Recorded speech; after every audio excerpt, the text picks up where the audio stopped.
Bienvenue Pierrick. Ouais, Merci, merci beaucoup. merci de prendre ce petit moment avec moi pour partager ton expérience de IWE, de la formation. On avait ton flyers à la maison. Elia, elle est née en 2018. Comme on était à fond sur la parentalité bienveillante, l'éducation positive, Et toi, tu as fait une formation de combien de jours, si je me rappelle bien? il C'était me semble que c'était 6 jours. 6 jours. Et Mm. donc, en 6 jours, de rien, tu es arrivé à être confortable à faire un atelier avec des enfants, bien que tu ne l'as pas encore fait, mais ça ne te fait Voilà. pas peur, c'est plus une question de temps et d'organisation. Ouais, c'est ça. Bravo. C'est comme un gros plus parce que moi, je suis ingénieur de formation. J'ai pas suivi particulièrement d'études d'enseignement. Mais là, ça donne vraiment un background complet et en même temps quelques spécialités sur des jeux ou des activités que tu peux décrire en détail en fait dans cette formation. Et ça donne vraiment un panel d'outils assez géniaux. En plus, même s'il n'y a pas d'enfants pendant la formation, on a l'occasion de pratiquer un peu entre nous, de jouer des rôles et tout ça, même si c'est pas tout le temps dans la formation, mais il y a quand même ces temps où on se met en situation. Et c'est important quand on est en virtuel à distance comme ça. Bon, moi, j'étais à distance, il y en avait qui étaient en présentiel. C'est important de s'immerger. Et puis voilà, pour l'examen aussi, tu m'as fait des petites ruses pour me tester, c'était chouette. Bah, c'est chouette quand tu réussis à, à répondre correctement. Il y avait un enfant qui voulait aller aux toilettes. Et j'ai trouvé les bonnes techniques pour pas lâcher le groupe. Il est emmené finalement quand même. Pour revenir dans sa globalité à la formation, il y a les valeurs du modèle là, qui sont chouettes à appréhender, qui correspondent bien à une démarche holistique par rapport à l'enfant. On utilise ce terme souvent pour les adultes, pour les thérapies, mais là, c'est la prise en compte globale de à la fois toutes les capacités de l'enfant et à la fois toutes les capacités qu'on peut, nous, acquérir facilement ou découvrir ou redécouvrir pour en fait accompagner des enfants qui sont tous différents. Ça donne les outils pour un petit peu être, être à l'aise en fait avec différentes situations.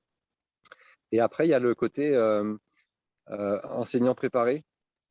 Souvent, quand je le décris, c'est on peut se préparer pour le lendemain, avoir un plan B s'il y a une activité qui fonctionne pas, ou ça peut être même on a oublié du matériel ou quoi. Mais ça peut être les enfants aussi qui ont envie de faire autre chose et qui sont pas dans cette énergie à ce moment-là. Soit c'est trop calme, soit c'est trop animé.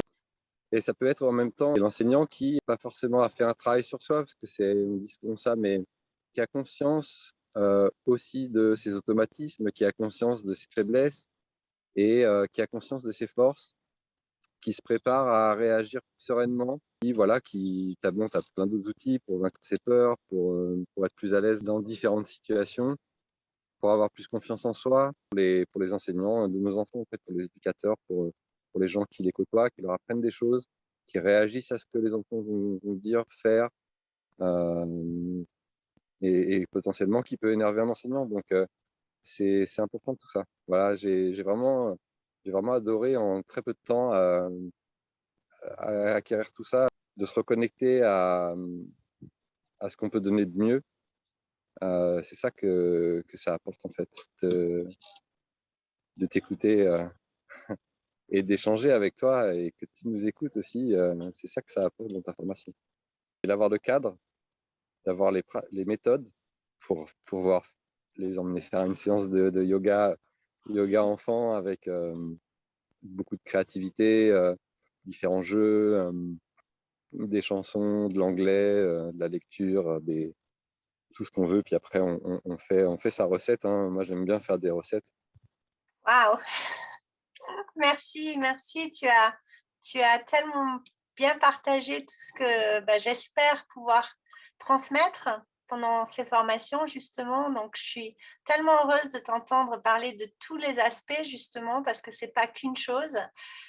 Souvent, je dis, bah oui, on va se former pour être un prof de yoga. Ils te demandent 200 heures parce que tu dois faire toutes les pratiques parfaitement. Et même pour les trucs de yoga enfant, des fois, c'est long, mais c'est vraiment focalisé sur ça, sur l'aspect physique, pratique, même peut-être la méditation. Mais il n'y a pas les autres aspects dont tu as parlé qui sont tellement importants pour moi dans IWE, justement, dans cette idée du village, non seulement du village qu'on peut créer de soutien pour les familles, mais le village intérieur de l'adulte qui partage avec l'enfant. Tu avais dit aussi que tu n'étais pas préparé en tant qu'enseignant parce que toi, tu étais ingénieur, donc tu n'as pas eu d'école de parents, d'école de pédagogie vraiment de l'enfant, sauf celle que tu es allé chercher en préparation consciente avec ton épouse Marie.